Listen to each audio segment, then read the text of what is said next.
Hello guys, তো আজকের আমাদের টপিক হলো টাইম ট্রাভেল। টাইম ট্রাভেল করার জন্য আমরা টুস করে একটা টিকিট কেটে এলাম। ঠাডা! টিকিট কাটা আমাদের হয়ে গেছে, এখন আমরা এন্ট্রি নিব ভিতরে। বাইরে মোটামুটি ভালোই ভিড় ছিল, আর আমরা আশেপাশে দেখতে পেলাম অনেক দোকান, তার সঙ্গে ফুলের দোকান প্লাস কটন ক্যান্ডির দোকানও ছিল। যাই হোক, এখন আমরা ভিতরে এন্ট্রি নিব। টিকিটগুলো দিয়ে ভিতরে এন্ট্রি নিলাম।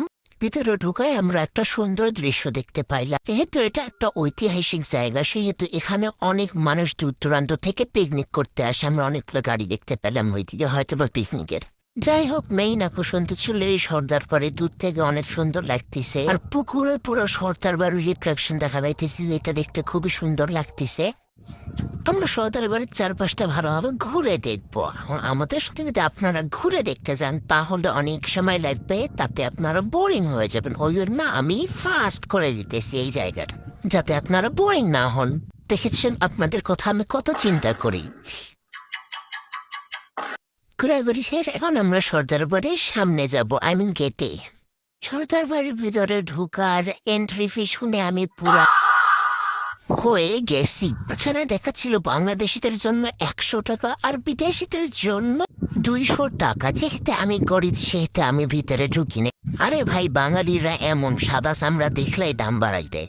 তারপরে আমি দেখতে পেলাম এই আজব গাড়িটা, এটা ঠেলা গাড়ি না গরুর গাড়ি আল্লাহ জানে ভাই, কারণ পিছন দিক থেকে মানুষ ঠেল দিছে। যাই হোক, আমরা এখন সামনে যাই। গাইস, আপনারা যদি শাড়ি পরে অ্যাস্থেটিক ফটোশ্যুট করতে চান তাহলে সর্দার বাড়ির ভিতরে এই ফটোশ্যুটটা করতে পারেন। আমরা চলে এসেছি এখন কারুশিল্প জাদুঘরে। এটার ভিতরে ঢুকার আগে আমাদের চোখে একটা জিনিস পড়বে। আদিম যুগের কিছু জিনিসপত্র, হারিকেন থেকে শুরু করে আর কি জানি, আমি ওগুলোর নামও জানি না। মাছ ধরার কিছু সামগ্রী মেবি। যাই হোক, এখন আমরা জাদুঘরের ভিতরে ঢুকবো।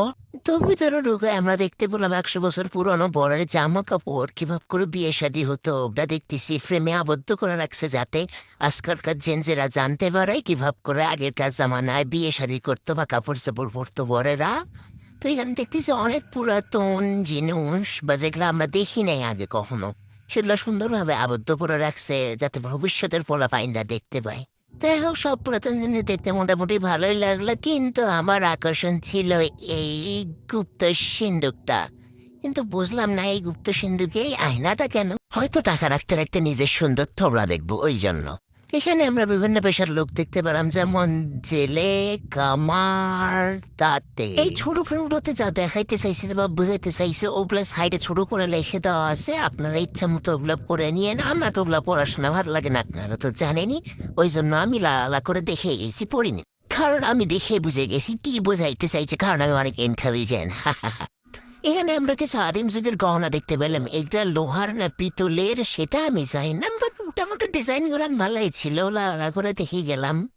আদিমকালের জিনিস দেখা শেষ, ওই জন্য আমরা চলে আসছি বাইরে। এখন দেখি আমরা সামনে যাই, সামনে আর কি কি আছে। আমাদের আবার টাইম ট্রাভেলও করতে হবে। ওই পাশে হয়তো পার্কের মতো কিছু বানাইতিছে, আমাদের ওই পাশে ঢুকতে দেয়নি কারণ ওইদিকে নাকি কাজ এখনো হয়নি। তারপর চলে আসলাম সোনারগাঁয়ের ঐতিহ্যবাহী মেলায়। এই মেলায় সাধারণত বিভিন্ন শিল্পকে উপস্থাপন করা হয়। এই মেলা থেকে আমি একটা কাঠের বাড়ি নিছি, যে বাড়িতে লেখা ছিল ঘুরে এলাম সোনারগাঁ। তারপরে আমরা মেলা ঘুরলাম ভালোভাবে। তারপরে ওই পাশে একটা পার্ক ছিল, ওই পার্কে আমরা লাঞ্চটা সেরে নিছি। সেরে নিয়ে পুরো এরিয়াটা মোটামুটি ভালোভাবে ঘুরে দেখছি। ঘুরে দেখার পর এখন গাইস আসল টুইস্ট, সেটা হলো এখন আমরা করব টাইম ট্রাভেল। টাইম ট্রাভেল দেখতে চাইলে কমেন্টে পার্ট 2 লেখেন।